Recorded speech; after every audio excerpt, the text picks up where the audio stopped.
Aí, questão número 3, para finalizar, olha só. 2018/2. Considere 3 recipientes iguais. Isso aqui é clássico, né? Cai em tudo que é lugar. Aqui eles mudaram um pouquinho porque colocaram recipientes com densidades diferentes. Considere 3 recipientes iguais, abertos, contendo 3 fluidos incompressíveis, que é o fluido que você usa para fazer estudo de hidrostática. Você imagina ele estático e incompressível. De densidades D1, D2 e D3, respectivamente, onde D1 é maior que D2, que por sua vez é maior que D3, ou seja, esse aqui é o líquido mais denso, esse aqui nem tanto, esse aqui é o líquido menos denso. Se colocasse os 3 juntos, um ficaria no fundo, o 2 no meio, o 3 boiando em cima, se eles não fossem immiscíveis, né? Se eles não pudessem misturar. E que esteja em repouso, que é outra característica para a gente poder aplicar a equação da hidrostática, da pressão hidrostática. As alturas da coluna de líquidos H1, H2 e H3 são iguais. Está falando que essa altura é igual a essa, como mostra a figura. O que acontece nos outros vestibulares? Ele coloca o mesmo líquido com a mesma altura e pergunta a pressão aqui embaixo. E aí dá igual, né? Ele coloca frascos com formatos diferentes, mas acaba dando o mesmo, que o que importa é a altura da coluna e a densidade do líquido. Aí tem a fonte de onde tirar essa imagem. Considerando a equação fundamental da hidrostática, que é a que seria na questão 1, que é a densidade do líquido vezes a gravidade vezes a altura da coluna do líquido, as pressões P1, P2 e P3 aqui, ó, ocorrem no fundo das paredes internas de cada recipiente. Considerando a equação fundamental da hidrostática, as pressões P1, P2 e P3 ocorrem no fundo das paredes internas de cada recipiente. Ponto.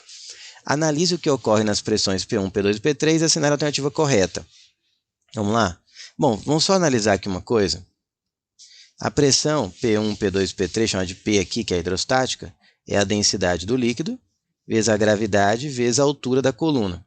A altura da coluna é igual para os 3, ele falou. E a gravidade é a mesma para os 3, porque estão no mesmo local.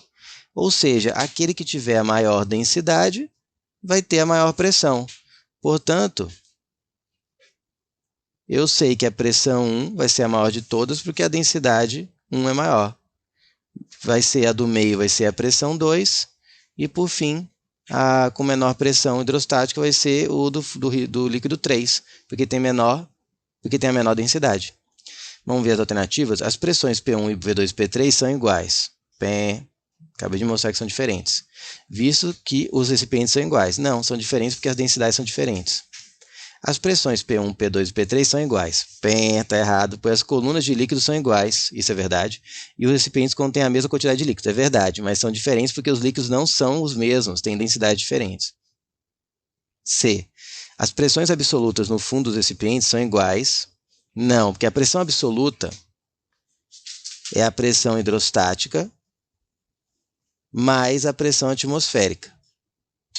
Como os 3 recipientes estão abertos, eles estão sofrendo influência estão no mesmo local, da mesma pressão atmosférica. Tudo bem. O problema é que a pressão hidrostática é diferente. Portanto, como essa pressão hidrostática é diferente para cada um, quando você somar cada uma com a pressão atmosfera, vai dar uma pressão absoluta diferente. Então, as pressões no fundo dos recipientes são iguais. Porém, as pressões efetivas, que seriam as pressões hidrostáticas, são diferentes, visto que os recipientes encontram-se abertos para a atmosfera. Não. As efetivas seriam as pressões, eu entendo, só do líquido. Eu conheço como pressão manométrica. Esse termo, de novo, eu não lembro de ter ouvido, não. Mas como ele já falou em absoluta, eu imagino que a efetiva não seja a absoluta, seja só a pressão do líquido. Eles são diferentes, sim, se pensar que é a pressão do líquido, mas não porque eles encontram-se abertos, mas sim porque as densidades são diferentes. Então está errado. D. As pressões P1, P2 e P3 são diferentes. Isso. Visto que as densidades dos líquidos são diferentes. Perfeito. Embora eles apresentem a mesma altura de coluna de líquido. Perfeitíssimo. D. Vamos ver por que a E está errada? As pressões P1, P2 e P3 são diferentes, certo? Porém, as forças nas paredes do fundo de cada recipiente são iguais? Não. Olha só. Isso eu não pus aqui. Pressão, de uma forma geral, hidrostática ou não, pode ser definida como força dividido por área. Daqui você tira, então, que a força pode ser calculada como a pressão vezes a área. A área é a mesma, porém, as pressões, as áreas aqui do fundo do recipiente são as mesmas, porque eles falam que são recipientes iguais. Aqui, ó. Porém, as pressões são diferentes. Portanto, as forças no fundo serão diferentes. E aí ele fala, porém as forças nas paredes do fundo de cada recipiente são iguais. Pé. Do F3, tendo em vista que as áreas circulares são iguais quando em contato com os líquidos. As áreas são iguais, mas as pressões são diferentes. Pronto. Gabarito D de dado.